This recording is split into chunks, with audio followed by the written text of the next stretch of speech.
So we're on problem 4, and we get this really big table of stuff to fill out. It says that the number, hope you can see me over here, the number C, which is C1, C0 in binary, equals min of A and B, where A is A1, A0 in binary, and B is B1, B0 in binary. This isn't too hard, this just requires us to sort of remember what binary is. So here, I'll write out in sort of decimal 10 numbers what the minimum number is. So here it's 0, here it's still 0, here it's still 0. For all of these, A is 0. Let me erase this so that it's clear what I'm doing.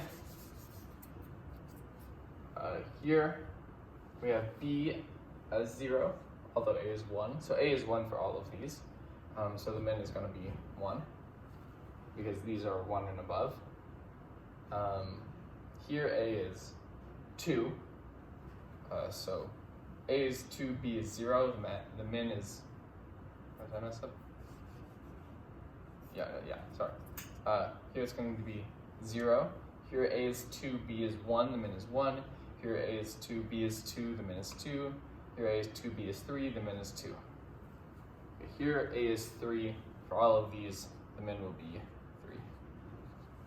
No. That's exactly wrong. For all of these, the min will be whatever B is, so 0, 1, 2, 3.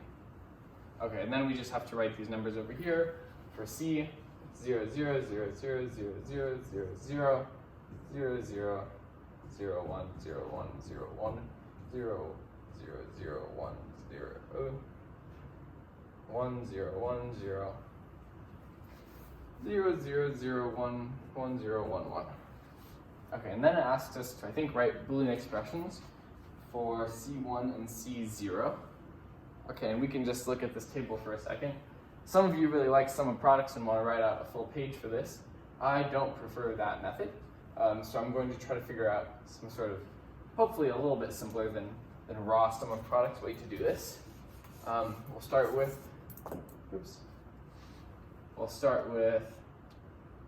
C0 seems pretty easy to me, because I notice C0, well, I mean, we can think about it logically too.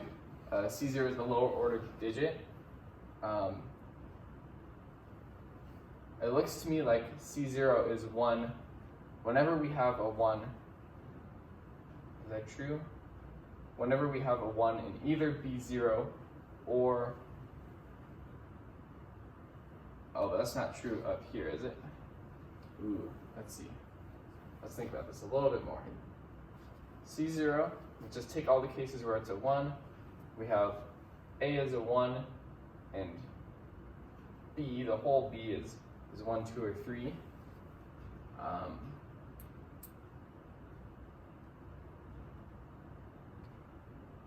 Maybe we'll start with C1. I feel like C1 might actually be easier, because C1's only 1 when we have either a 1 in B1.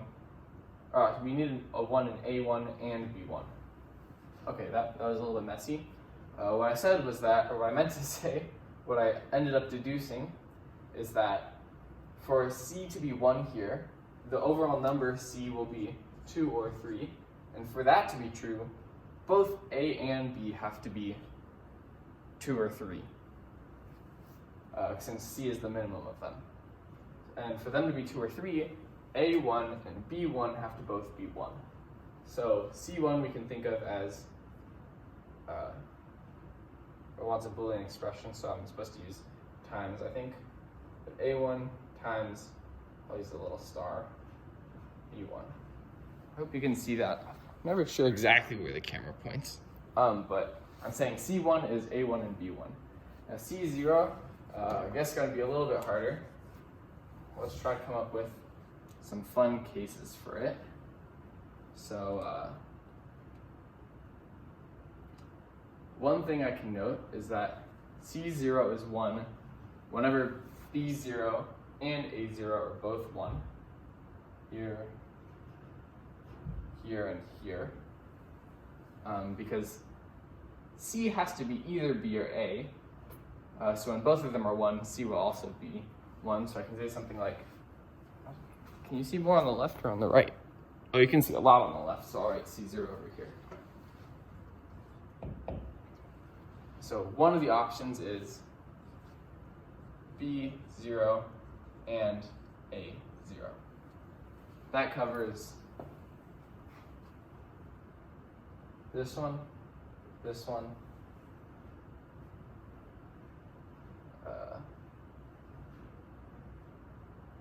this one, and this one, right? No, do I have anything wrong for it? No, I think it seems right to me. Okay, and then we're missing a couple cases here. Just this one and this one. And what's up with these cases? Well, here we have, I'm gonna box them in so I can look at them a little easier.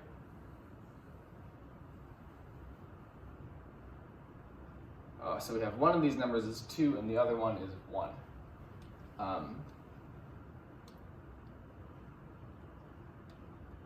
So one way I could express this just is like, I don't know, try and brainstorm some decent ones. It looks to me like these have XOR A1, A0 and XOR B1, B0. But that's not, yeah, I think that might work, right? Oh no, that would give me this one too, where they're both the number 2. I don't want that. I could do sum of products, but then the graders might not like that because they'd have to think through it. What's a simple way to do this? Oh, what if we did something like and A1, B0? Does that mess up in any cases? That's fine here, fine here, and I don't think it's true anywhere else. So and A1, B0.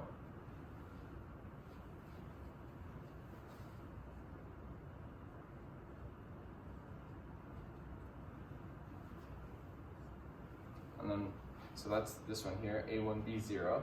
And those together, let me double check that I don't have anything wrong for that. Oh, I do. This one here, and A1 and B0. Oh, ignore that completely. Utter silliness.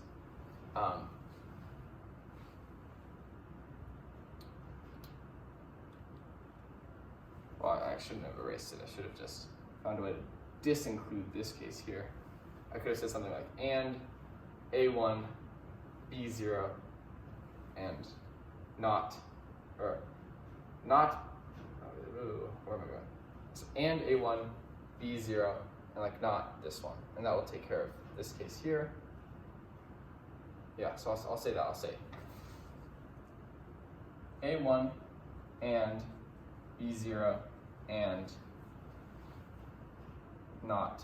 I don't know what the exact not notation they want is, but not B1. That'll give me this, but not this. Not B1. Okay, and then I just need this case up here, which has A0 and B1. Where else is that true? Here, and we don't want that one, so A0 and B1 and not A1. A0 and B1 and not A1. So 1. And then I just have to order these together, so I'd say like this, plus this, plus this. Okay, a little bit messy. Probably a better one, almost certainly a better one, but this is what I came up with, and I'm pretty sure it works. I could go through it slower if I really wanted to and check through the cases, but I think it works. And then it asks me to, okay, draw a combinational circuit for computing output C1 and C0 from these. You want me to use and or gates of any number of inputs, that's nice. Not gates of only one input, and XOR gates of 2 inputs.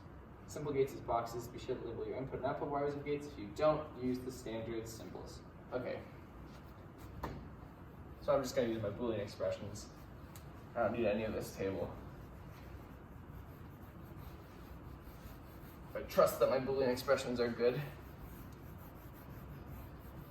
I don't, it'll be really embarrassing because I spent super long on them, but we have our inputs. A0, well, let's make it A1, A0, B1, E0. C1 is A1 and B1.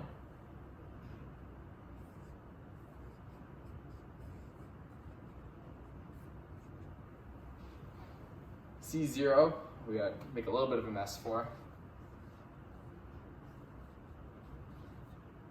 And these together. That's gonna eventually go into an OR, which will go into one more OR, which will be C0. The input to the second OR is gonna be one of these, and this other one's gonna be the input to the third thing.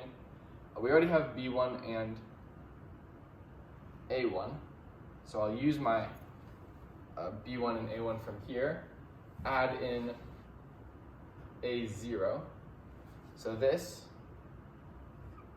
and A0 will feed into my first OR, and then I gotta do this guy here, A1 and B0 and not B1, A1 and A1 and B0 and not B1. Let's get B1 over here. Not, oh, remember we can have any inputs to our, any number of input to our AND gate, so I'll have this as not, and this will go in there. Oh, and we can have any inputs, any number of inputs to our OR gate, so we could simplify this even a little. We could just have this guy go into here too, and have this be C0. Okay, it's not, you know, it's not the prettiest circuit I've ever drawn in my life, but I think it's all right. So any other part of 4? I think that's it. Cool. Hope that's what I did is somewhat clear for you.